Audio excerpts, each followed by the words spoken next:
George asked me to say something about CIMI for the people who have never taken part in our symposium before. And I was thinking about it, and I think the most important thing about CIMI is that it's a space, both in time and place, where politically engaged people from the world of politics, the world of international institutions, the world of civil society, the world of academia, the world of culture, can come together and exchange their thinking, their ideas, their impressions. So that, in a nutshell, is what CIMI means to me. Now, the last 2 weeks have been very shocking in political terms for all of us. We've had the Brexit vote in my own country, and not only the Brexit vote, but the rise of hate crime, which is something I never expected to see in Britain.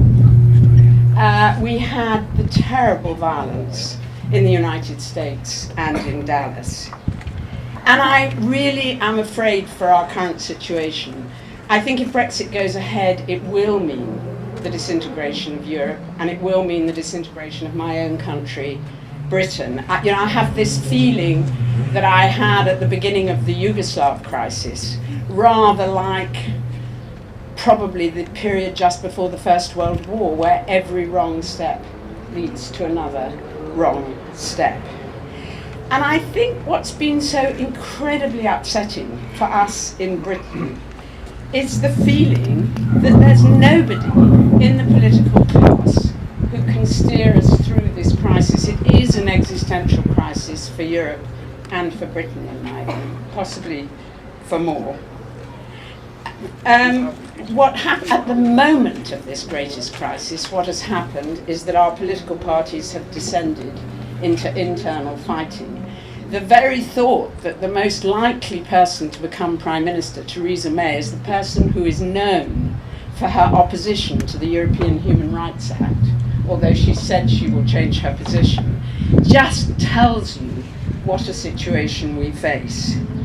And actually what I realise is this is a pervasive phenomenon in the world today, not just in Britain, not just in Europe.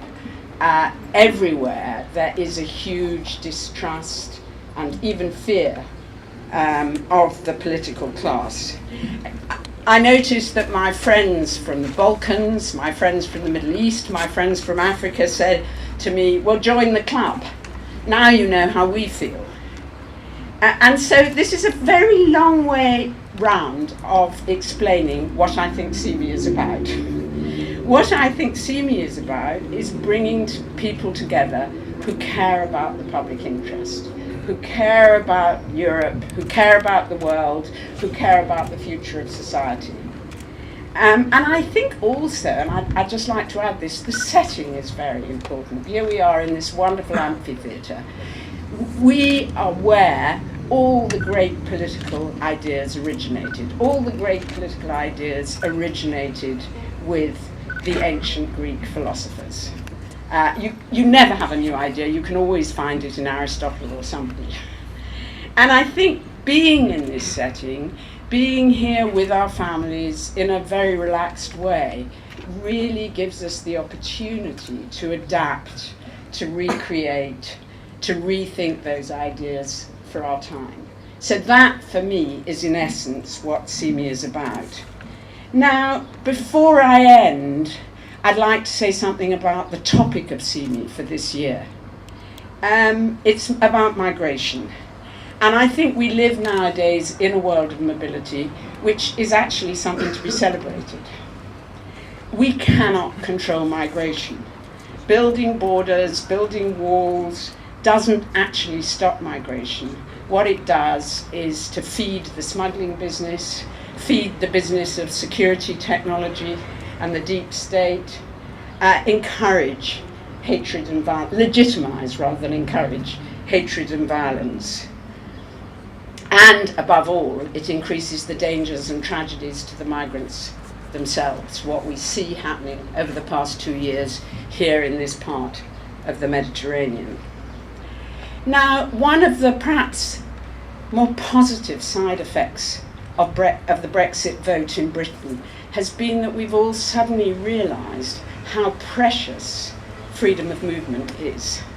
What a precious thing it is for us in Europe. It's not something that we've talked about before.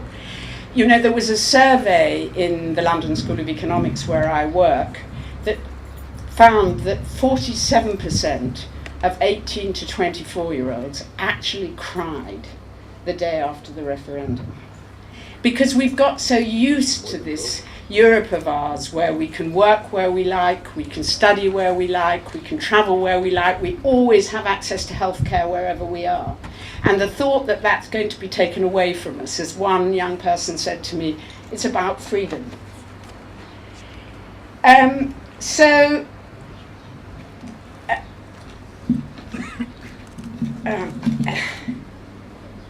gosh, I've lost my place. I'm going to find it again. So I think this is what we have to think about. And of course, there were many people in my own country, and the same in America with the Trump vote, who voted against and who reflect. We have to take into account their concerns.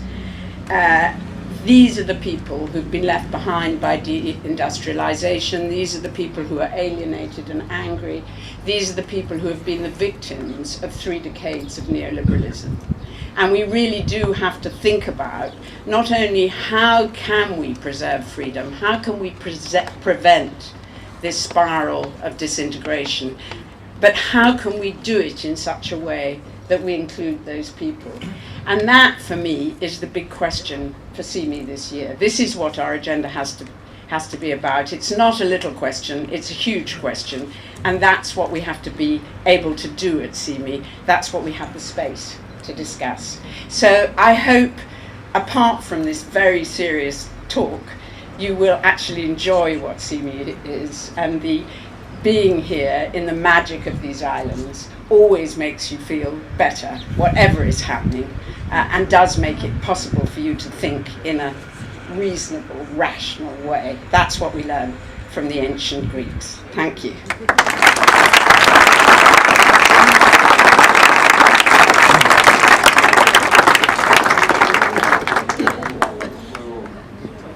The mayor, of course, would like to say a few words.